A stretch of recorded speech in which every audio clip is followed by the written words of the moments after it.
Ladies and gentlemen, we're back with Season 4, Episode 25, Twilight's Kingdom, Part 1. This is the first episode in which Lord Tirak has returned, and with his return, all of the... In the process, Twilight worries that she's not being useful, and she hasn't found her purpose yet. Also, Discord is involved, but then he becomes evil, and I think that's everything. And then cut off. Dun, dun, dun. Before we go any forwards, these entries aren't really related to this episode, but I kind of want to read them now because there's no other place that really works. There's a couple entries here, one from Twilight and one from Pinkie Pie. And they're just random entries. They don't have anything to do with anything. And then the next entry after this is after the next episode. So, from Twilight. Reading all about Celestia and Luna's early years as princesses has been both enlightening and discouraging. While I have my friends, Celestia and Luna only had each other, yet they managed to keep every pony in Equestria safe with just the two of them. Celestia and Luna befriended a manticore, negotiated a truce with the griffins, and even scared a dragon. What's my biggest worry? How to open this magical chest? I've been searching everywhere, but I still haven't got a clue. I can't figure out where to get these keys. What kind of princess am I going to be? Which leads me to Pinkie's entry. Me again. And today was Lollygabbing Day. You know what it means? Yeah, I bet you do. Lollygabbing Day means that today I did absolutely nothing except talk about absolutely everything. Best day ever, right? Well, I thought so, but it seems like not all my friends were up for Lollygabbing Day as I was. When I told Twilight it was Lollygabbing Day, she tried to correct me saying the word is lollygagging, not lollygabbing. Well, that's because I made it up. I took the word lollygagging and the word gabbing to make a whole new word. Lollygabbing. It's a combo. Twilight gave me a funny look. Has she ever given you a funny look? She pulled me over to a very fancy schmancy calendar and said that Lollygabbing Day was not an official day on the calendar of Equestria. Well, I said that may be so, but who decides on those official name days? Is it perhaps princesses? What if some ordinary pony wanted to have her own special day? What makes that day any more or less important than the running of the leaves, or winter wrap-up, or even the summer sun celebration? Yeah, so I grabbed that fancy schmancy calendar, and with the stomp of my hoof, I, Pinkamena Diane Pie, officially dubbed today Lollygabbing Day. Well, Twilight wasn't very happy I stomped my hoof on her fancy smanchy calendar, especially since I had frosting all over it from eating my Lollygabbing Day cupcake for breakfast earlier this morning. So I hightailed it out of there while she was still speechless. But I did tell her after I was done lollygabbing, I'd be here at the castle when she was done with her super important stuff, like trying to figure out how to open the magical chest and cleaning the frosting off her fancy smancy calendar. Next, I tried lollygabbing with Applejack and Rainbow Dash and Fluttershy and Rarity, but the funny thing was every pony seemed too busy to be lollygabbing. I ask you, Diary, what kind of world do we live in where one day a year ponies can't just lolly and gab all day long? I'll tell you what kind of world, Diary. A world that needs a lot more pinwheels and pinatas. But I digress. Since my friends were too busy to lollygab, I invited them all to come here when they were done with all their apple bucking, cloud kicking, critter tending, and clothes making. I lollygabbed all around Ponyville, and you know what, Diary? I can talk about just about everything when I'm doing absolutely nothing. Candied pecans, umbrella stands, hoof puffers, balloon puffers, party streamers, my left femur. The list is endless, but believe it or not, I was finally all talked out. So I came here, and having lollygabbed every little thing out of my head, all I wanted to do was sit in this creepy old castle in silence. And you know what happened? My friends showed up, and you know what they wanted to do? They wanted to talk. They wanted to blab. They wanted to blather on. They wanted to lollygab. Yeah, it seems like once I was gone, they realized how quiet things were without me. And so now they wanted to lollygab with me. Well, excuse me, but did they not see me sitting there silently meditating? Hello? Trying to have a zen moment here. My friends felt really bad and started to leave the castle with their heads hanging low. I know that because I was peeking out of the corner of my eye with my closed meditating eye. Then I figured that was long enough moment of silence. Let's get back to lollygabbing day. And that's when Twilight showed me her fancy schmancy calendar. On it was a mark that I think is still part frosting, showing that today was now officially Lollygabbing Day.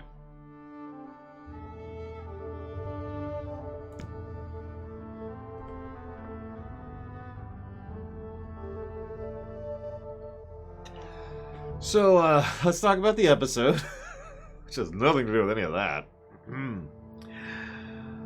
Oh gosh, where to begin? There's a lot to discuss, and there's even more to discuss in like 30 minutes. Did you know Spike's a hero? What? Rarity. So Spike is a hero and points it out. And then Rarity points out that Rainbow likes to brag. I like that little tidbit, especially since Rainbow takes it in stride rather than as an insult. There's been several moments of light levity between the characters that show that they're actually friends now, as opposed to earlier. But yes, the Spike thing is actually a continuity counter. And let's just get these out of the way. Tartarus, the Tree, Discord, the Friendship Journal arc, Spike and the Crystal Empire, Starscroll the Bearded, and I think that's it. So that's 6 continuity counters for this episode that I came up with. We'll just jot those down and get that out of the way super quick. Oh, I need to do this, don't I? There we go. There we go. So what's funny here, and I had this whole speech about this, but Celestia kind of summarizes this idea. So Twilight's upset that all she does is smiles and waves like a princess, as opposed to smiling and waving not like a princess. And Applejack's like, what's the difference? That's the Tartarus thing, Imperial Star Destroyer. I already mentioned that. Yeah, first of all, this is just like Celestia. As a future episode will cover, Celestia has to do this crap all the time, and she's not particularly fond of it. And Luna hates it when she gets there, but we'll get there when we get there. But yeah, this is kind of what she does. This is part of the job. I don't want to get too political, so all I'm going to say is that, historically speaking, the United States president has to do stuff like this all the freaking time. You know, just being at events, being part of outreaches to other nations, going to specific... God, I can't think of any of the words. Going to things in other countries or as a part of an outreach to another country within your own country. That's actually pretty common. You know, the head of state's job, especially in more modern times, is a lot more smile and wave and a lot less deciding what to do. In fact, to be completely honest, if we want to get historical, that's been the job of the king in, say, Britain, going back into the centuries range. Oh, sure, the king had supreme power and blah, blah, blah, but let's be honest, most of what most of the kings did was smile and wave, while the nobility actually managed and adjudicated their specific realms within the kingdom, right? So this is not exactly anything new, is what I'm trying to say, and it actually makes perfect sense, especially for a setting that is as magical as this one, that she would have to smile and wave, since appearances are so relevant. Celestia flat out says, you know, we need to show that this is important. Their presence here is very relevant to us. And we don't even know what the big secret meeting is, but considering they're clearly from another nation, and foreign relations are still something that's Equestria's kind of getting started with doing since the show started, this is the kind of thing they should treat with absolute importance. I actually have a theory on here, too. Now, I understand SA2K. Hang on, hear me out. I mean, you're right, but you're also incredibly wrong, but that's okay, because you're wrong about the Glimmer thing, too. But yeah, like as Raskor says, imagine if a foreign dignitary showed up, and the people they'll actually be meeting with, who are doing the actual work, are there, but the president isn't. Do you see the logic here? I mean, sure, she obviously wants to be part of doing the other work, and I completely get that, and I'll get to that in a moment. But the point is, despite how little she feels like she's doing, what she's doing is essential. Literally essential. This is a huge part of public relations and foreign relations. I have a theory that the reason she was unfurling the flag was because Celestia invented that to be a thing so she would have something to do other than to be there and sit and wave.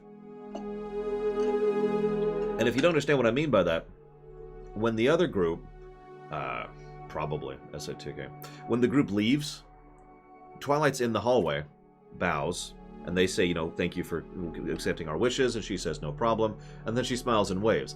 That's probably all that was actually required of her role in terms of actual action.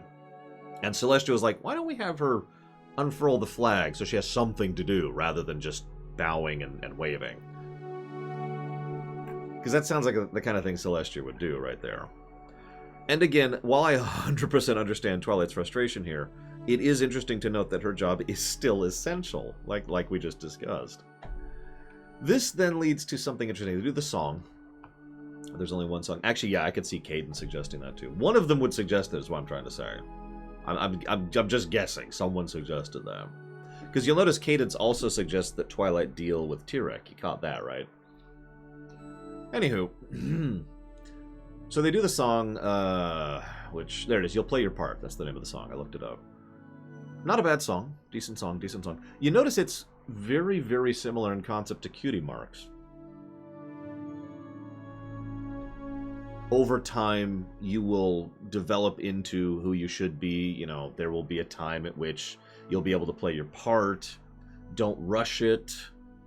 You know, I know it's hard, and I know it sucks right now waiting and being impatient, but at some point or another, you will get to let your wings soar, you know. All of that, it sounds very, very similar to the same concepts that they tend to use with cutie marks, which makes me wonder, in my own weird way, if there's kind of a...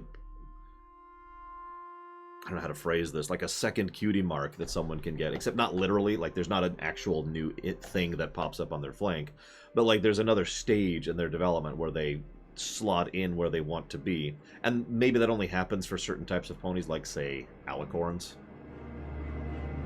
If you remember, both Celestia and Luna took a while in order to get to that point. Yeah, I did notice that, SAT. There's a lot of really nice subtle details in this episode, by the way. Expressions and animations and movement. Just, I can't possibly summarize it all. There's a lot to pay attention to in this one. I mean, I suppose I could summarize it all, but I didn't, so whatever. I don't know, just food for thought. I'm probably thinking too far. I feel like I'm spiraling too far into headcanon, but I do think it's interesting that Twilight specifically isn't actually where she needs to be yet. She's had her cutie mark for forever. She's had her wings for about a year or a season or whatever that is. She's not actually a princess yet. She's only a princess in name, not a princess in fact, right?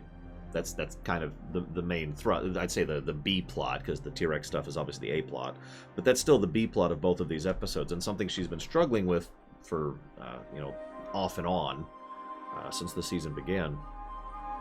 Just food for thought, because again, both Celestia and Luna also took a while to actually get to the point where they figured out their role in things. Anyways, I'm just talking at this point. Moving on. Looking at my notes. A side note, why doesn't Celestia bring Twilight on board as a consultant? Like an advisory board position? I know I'm thinking too mundanely here, but honestly, someone like Twilight is very good at organizing and at logistics, right? That kind of layer of management. That's been true since Season 1, right?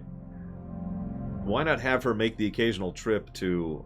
Or hell, why don't just have her office in Ponyville and have her get some mail there to help manage things and organize things? She'd be good at it. Now, what's funny about this is, obviously, in the future, there will be a reason why she hasn't been doing this. Because she actually will have another job to do. That'll be the Season 5 arc, which we'll get to in a bit. So, it's entirely possible, since Celestia and Luna do have some very small degree of future-seeing powers, maybe she saw this coming and was like, okay. Let's not do that. Let's leave her out of government. She's going to have something else to do. So, very cliched. Yeah, why do you think I'm here? Very cliched, but very classic way to introduce a villain. Dark alley, late at night, raspy voice, wonderful music. I assure you, I am no friend. And we also establish very, very quickly and very efficiently how T-Rex works. He can drain magic.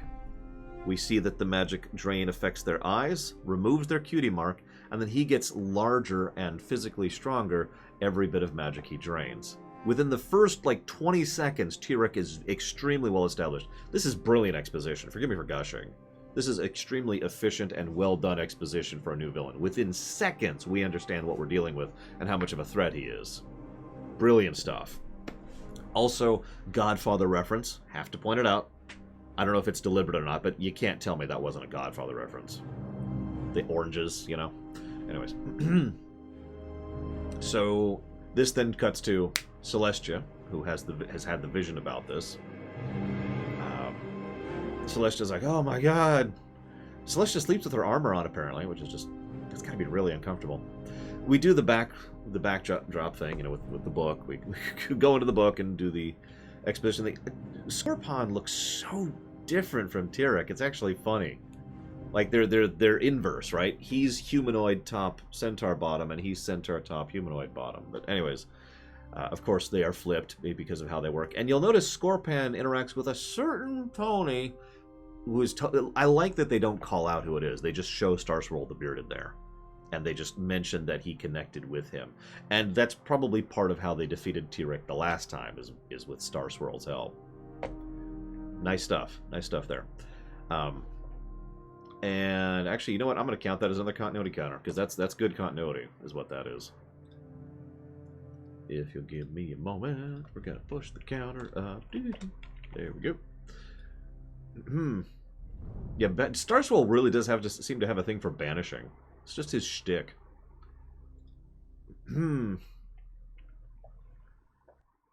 my notes. Okay, so notice also, by the way, they mention, or at least they visually imply, that where they're from is the Badlands area, which we've talked about before, and I believe will be coming up more in the future as we finally start leaving the bounds of Equestria, so just future thought. So, they mention a long time ago, it's true, it was in the movie as well as which I can talk about now.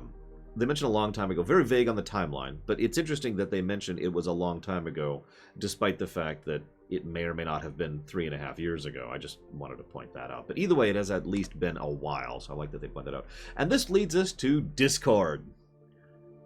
It's probably sad that the majority of my notes for this episode are all about Discord. Let's jump into this, shall we? First of all, number 1, Discord can sense magical imbalance. Now, this is me headcanoning a bit, but this has always made perfect sense to me, because it implies that Discord is not actually outside the pattern, as I've talked about before. We actually have talked about this exact same concept, about Discord, how Discord actually does fit. He is part of things. He's part of the ideas and concepts of what the pattern mathematically represents. He's not outside of it. He's not, you know, an external alien... corruptive, evil influence. He is, in fact, part of the overall aggregate. And this is another indication that he can actually innately detect whenever magic kind of goes off balance, pretty much wherever, implies that he is directly connected to that. Yeah, exactly, Raskor. He can feel the ripples in the Force because he is a ripple in the Force. Anyways, so that's just kind of cool. Then, of course, why is he doing this? Well, the implication is that he's doing it for Fluttershy, and that's very stated out, but let's be honest with ourselves. I think the main reason Discord's going along with this is because of Discord's single greatest flaw. Can you tell me what it is? I'm sure you can. It has shown up before, and it will show up again. Yeah, exactly, Zachariah. Bingo. Ego. Everyone got it immediately. Ego! He has such an inflated ego, which is funny because he actually has self-esteem issues, which, boy, that sounds familiar. But yeah, he's like, oh, I'm doing this big, important, awesome thing, Patton reference, and I'm going to be doing this massively powerful thing, and it's so incredible that I can do this and no one else can't. I can do what you can't. And he loves that, and he's so clearly enjoying that fact and rubbing it in her face. Now, this is also interesting because... while this is happening, by the way, I want you to, if you've ever noticed, if you pay attention to the expressions, like obviously Applejack is being, frankly, rude to Discord, and none of them are actually, you know, being very nice to him, but you'll notice all of them are frowning or doing the eyebrow raise or just kind of being like this, except for Fluttershy, who is either smiling or giggling or otherwise pleased by his presence. Now, I point that out because, once again, they're not friends yet. This is something that's come up before, and I'll talk about this as soon as I get some water here. Because, again, he hasn't been redeemed yet, as I've said before. One of the other subplots of Season 4 is Discord's redemption. He's not redeemed yet. He's not there yet. He currently sees more benefit to being on this side of the line than on that side of the line. There's some connecting points there. He is starting to see the values of friendship, and he's starting to actually have more of a positive content, but he hasn't finished that journey yet. And frankly, and we talked about this before, I think the ways the other ponies treat him is at least part of why he hasn't finished that journey yet. Why he has not yet actually bothered to, because several of the ponies and others are simply treating him as if he's a pest. And that's not going to win people over. To jump forward in the narrative quite a bit, there's a scene much later where they narrate how Discord has changed sides. And the first thing that happens... No, I say okay. The first thing that happens is he's going out on stage. You remember that scene? So he's out on stage, and he's like, hey, ha, I'm going to do a show for you. Note that Tyrek isn't part of the equation at this point. It's just a stage play for a bunch of unicorns. And what's their reaction? Frowning, scowling, and rolling their eyes. There's a very brief, it's like less than a second of a reaction shot of the crowd. Just, and that 1 second, again, brilliant exposition. That 1 second shows how most of the ponies view Discord right there. Just like that.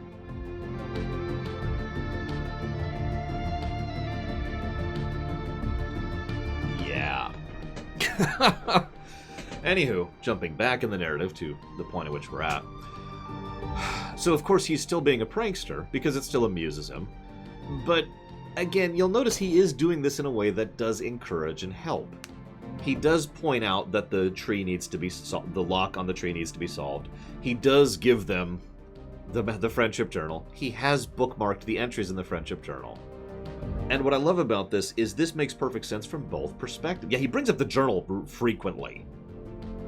But I bring this point up because this is both right here. Like, this is a properly nuanced situation.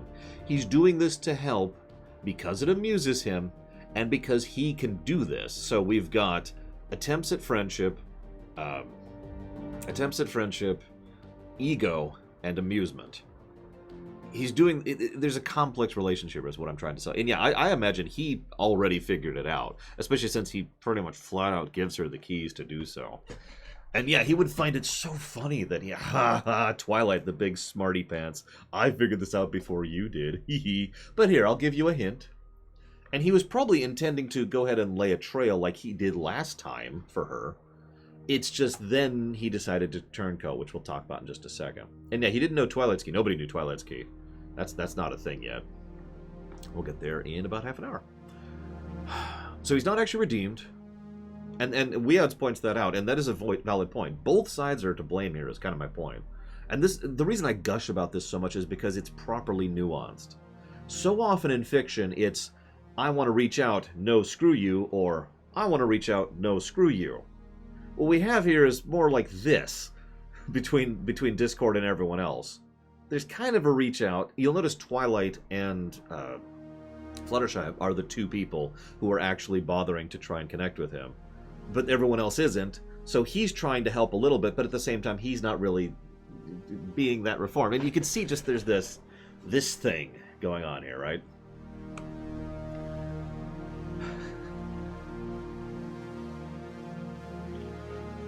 Yeah, I'm a little surprised by that too, admittedly, Lord Hammer. Although you notice Pinkie Pie had very few lines in this episode. I'm curious why that is. Yeah, I would also think Celestia hasn't accepted him either, which is interesting in its own right. This is also one of those things that's true in real life connections between people. And I don't mean to get preachy, but we tend to presume you have to go full tilt, otherwise screw you, right?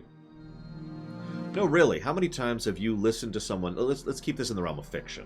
How many times have you listened to someone discussing Star Trek or Star Wars or whatever, and one person in that fiction makes a mistake, or doesn't reach out, or isn't 100% on board with something that we know is a good thing, but they don't know, and people are all on like, oh my god, what's wrong with them? Why didn't they do that? Why didn't they join them? Why didn't they do that side, right? It's a fairly common phenomenon. And yeah, obviously I could get into tribalism and line mentality and just... You can see how this is an actual problem. So I love this because this is real-life applicable, properly nuanced, and brilliantly written by characters I actually love. Forgive me for gushing. I do like this episode quite a bit. I haven't even really gotten into Tyrek yet. You're welcome, Papanix. I am glad that things... I assume, based on your comment, I am glad things worked out. Oh... And I didn't mean to imply that your channel wasn't important. That wasn't the goal there. My point was, this is not a big deal because they're not going to smash your whole channel down, was the intent of that. That was the point there. So, this then leads to Tyrek. Tyrek is the next thing to talk about. How many of you are even remotely familiar with the extant? Answer, none of you. Okay, in my setting, which is called the Extant, there's a concept called a blue mage. Yes, I stole the name from Final Fantasy. No, I don't care. A blue mage can do several things, but the biggest and most important thing is they can Mega Man stuff. You know, you watch someone else do a spell, or you can literally pull that spell out of them, and now you have access to that spell. That's a blue mage in simplicity. Yeah, a blue mage can horrifically snowball. In fact, the first major villain in my entire setting, who I call the Devourer, is the first blue mage who has existed in this setting. And he's kind of a galactic level threat by himself. Now, why am I bringing this up with regards to Tyrek? Duh, Tyrek is exactly this kind of problem. And you'll notice that as they showcase this helps to explain why he is such a threat. It's not the fact that he has reality warping powers like Discord. It's not the fact that he is a corruptive influence like Sombra, King Sombra. It's not like he has an army of minions or the ability to shapeshift, right? He simply gets stronger. And that's the first aspect of why he is such a threat. Then there's the second aspect of his threat. He's got a decent head on his shoulders. Now this is great because what happens is Discord immediately and effortlessly captures him. Yeah, no, that tracks. It does. It makes perfect sense. This is actually more discussed in the second episode than the first, but the simple way it's portrayed is relative power level determines how much can be absorbed. In episode 2, spoilers, in episode 2, Tyrek can absorb the chaos magic from Discord. But he can't do that now. He's not strong enough. He can't actually pull that out yet, right? No, you're remembering correctly, Loner. And actually, it's got a little bit ridiculous. But yeah, that is a Justice League thing. In this episode, he starts with magic, moves on to flight, moves on to strength.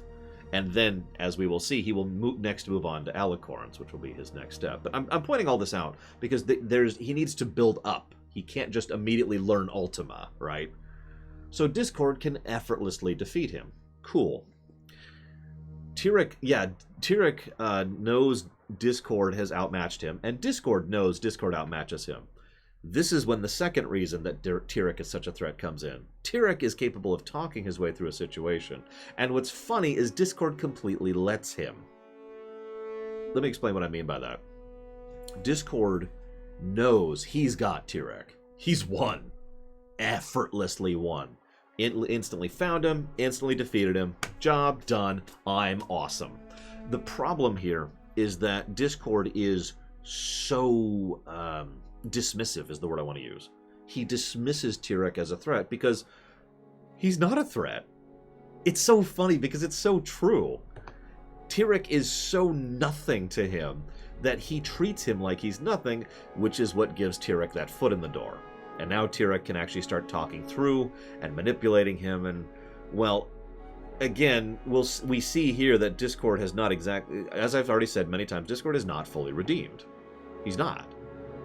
And so he has been kind of putting up with all this because he thinks it might eventually be worthwhile, or because he's seeing the beginnings of benefits and blah, blah, blah. But when compared to all those frowning ponies versus the possibility of being free, you can see why he's tempted. To be clear, I am not excusing what he does. In fact, he gets worse in the second episode, and it's kind of wonky. But it is understandable why a not yet reformed Discord would do this. There's a mathematical concept that explains this, and I can't remember what it's called, but it's like the closer you get to the finish line, the easier it is to screw up. I forget what that's called. You start off strong, and then you do this thing, but as you get closer and closer to that final step, the final actual goal, it becomes mathematically, exponentially easier to screw up, and that's kind of what's going on with Discord here. I'll talk more about that in the next episode, though. So, Tyrek plays to Discord's ego. You'll notice he hits his ego hard, and his desire for freedom. And then we get the only part of this episode I don't like, the flashbacks. Now, I want to talk about this concept really briefly, if that's okay with you guys. That means I need to take a drink.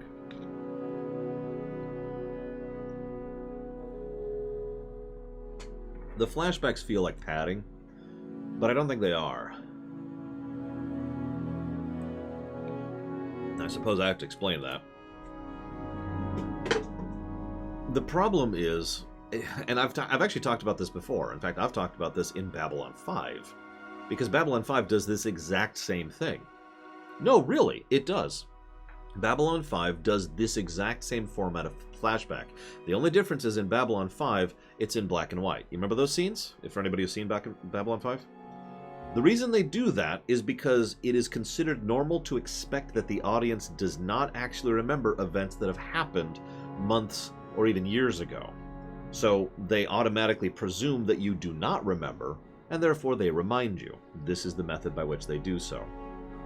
This irritates the crap out of me, but that's because I do remember, and so all you're doing is wasting my time reminding me something I've already know. It's not the kind of thing I would give a negative for. It would be a negative if it was a flashback like 30 seconds later. That aggravates the crap out of me. But it still irritates me because I do remember that, and if I'm invested in the show, then I care enough to have remembered that, right? There's a second reason why this is done, and that's because binging didn't really exist yet. I mean, it kind of did, but not in the sense that it is nowadays. Nowadays, going through a season at a time is actually considered normal. And in fact, according to statistics that come out of both Amazon and Netflix, that is the dominant way in which people watch television shows nowadays. That's why both Netflix and Amazon tend to release shows in season blocks rather than weekly. So, having said all that, I kind of get it. Binging wasn't a thing, blah, blah, blah. And I wouldn't give it a negative, it just irritates the piss out of me. Moving on. So they do the padding. They do the, as you know, as you remember. Then there's a joke with Pinkie Pie that actually made me laugh. Pinkie, I don't think that's going to work. Flunk, and then it immediately works. So, let's talk magic. We're going to talk more about magic in the second episode. But you'll notice how the physical objects becoming the keys for the block box, in my opinion, make perfect sense. Let me try to explain myself here. In fact, let me just go ahead and talk about something. I'll talk about this next episode too, but this episode and the next episode was... Yeah, I like that too, SO2K. Were the episodes that I talked about this before. They're the episodes that got me thinking about how magic works in this setting. This was when I really started thinking about the ideas of the specific natures of the different types of magic, how they interact with each other, and the idea of what I now call the pattern, and how this stuff mathematically lines up and works with each other. So you have an object that itself only came into this particular space by nature of its connections with an element of harmony. Each of those objects aren't really significant in and of themselves, but each of them come into existence as a direct consequence of what happened, of the events surrounding that item.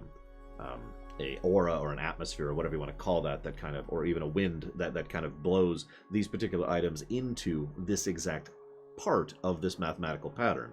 Then you have the chest, which itself is a physical manifestation. Yeah, exactly, Raskor. It's a physical manifestation of the Tree of Harmony, which itself is a physical manifestation of these elements themselves. So you can see how... I can't explain. It makes so much sense in my head. You have a thing that is charged with a specific element of friendship. So this equals 337.2 frequency. And the chest, each lock has a specific frequency, which in this case, this specific lock is 337.2, and so they come together, and the two naturally fit and collude. The item turns into the key turns, and we now have the chest, being opened as a consequence of being charged with direct, accurate frequency magic. Like the exact frequency of that type of magic. And yeah, Twilight hasn't found her frequency yet, so the chest can't open. It's incomplete. So all of this makes beautiful, perfect sense, and I love it. I love the way this is presented and shown. This then leads to Twilight being like, you've got to come here, and it's like, oh my god. So Twilight flies off to the castle. Notice her flying's gotten a lot better. And this is when we see the bit with Discord helping everyone, helping T-Rex to absorb all the ponies. This is almost funny in its own right. T-Rex was already a threat, but T-Rex with Discord at his back is basically unstoppable. And it's shown. Like, they just effortlessly, cartoonishly start absorbing ponies en masse because nothing can stop them at this point. This is important for three very big reasons. Reason number one, it shows just how terrible of a decision Discord has made here. Reason number two, this is the first time we 100% know, really finally actually have confirmation that Earth ponies are magical. We've talked about that before. It's been hinted at before, but this is the first time they have actually flat out stated in actual dialogue, in character, yes, no really, Earth ponies do have Earth pony magic. That is a thing. So that's finally 100% confirmed, which is something I've referenced many times. And yeah, Pegasi. Now, we've always kind of seen that, but yeah, they do also firmly confirm that Pegasi.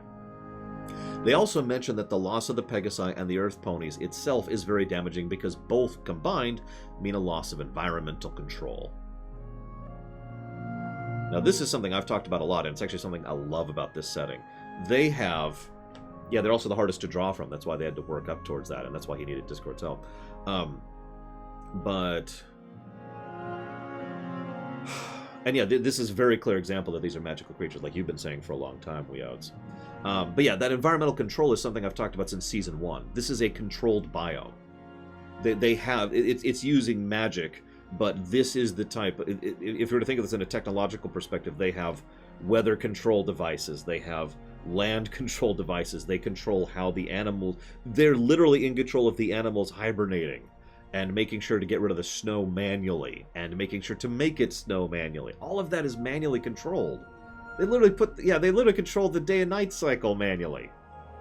So this is a completely controlled biome. Actually, biomes, but whatever, I can't think of it. Let's just call it a completely controlled environment. They did move here, too. That's very true. They took control of this area when they moved here. That's very true. So with the loss of that, not only is the loss of that environmental control damaging just by itself, like if the control just went away, they would now be at a point where they're screwed because their entire society and how they make food and how they clothe themselves and how they work and how they eat and how they function, all of that is dependent on that mastery of their environment. Then you add in the fact that someone else has all that power, all of it. And he's probably not going to be bothering with maintaining the environment. In fact, as we'll see in Episode 2 and in a future episode at the end of Season 5, all he seems to care about is just having fun with the magic and destroying everything because he can. So this is game. And this really showcases just how terrifying and damaging of a threat this is. Why exactly, Imperial Star Destroyer? I'm sorry, I missed the thing. And yeah, Tyrek is incredibly unsubtle with how he uses his magic. Astonishingly unsubtle. He doesn't give a damn. I'll talk more about Alicorn magic next episode, because that's not really up yet. Anyways, scrolling down here. Actually, I guess that's it, because then it's like, we need to give up our magic, cut to credits, you know, to be continued, and then that's the end of the episode. I'm gonna wait for Imperial Star Destroyer to answer me. Yeah, gasp, oh no, happy credits music. Because of course.